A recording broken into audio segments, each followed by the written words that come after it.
Britain is close to having Europe's worst death toll. So what did it do wrong or differently?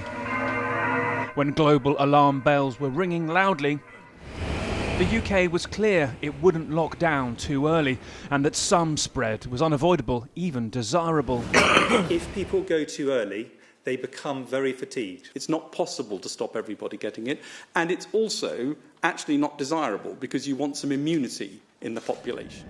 But new updated government figures show the death toll just in England was a lot larger than known at the time in the days leading up to lockdown, when the Prime Minister said he was still shaking hands. I shook hands with everybody, you'll be pleased to know. And no deaths were announced. 4 people had already died in England when Cheltenham horse races, criticised for going ahead, ended. The UK toll was officially 10 when really 58 had died.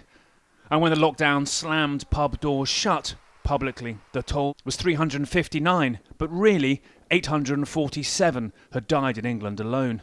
Should the UK have moved faster? It's a bit early to tell, but there's some early signs looking at experience in some other countries that if we'd gone a bit earlier, we might be looking at slightly better results now. If we had come in a week earlier, then probably less people would have died up to now.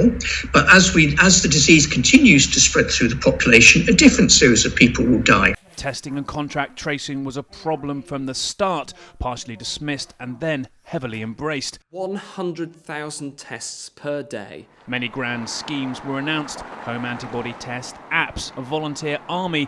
But this one actually happened, nearly on time, albeit late.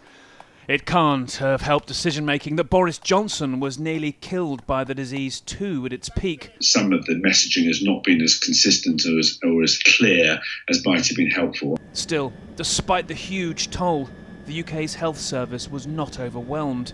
Even huge overflow hospitals like this in London were barely used.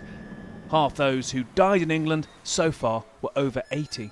Did the UK not protect them enough? Or was there little that could be done? Tough questions that time and grief will answer. Nick Payton-Walsh, CNN, London.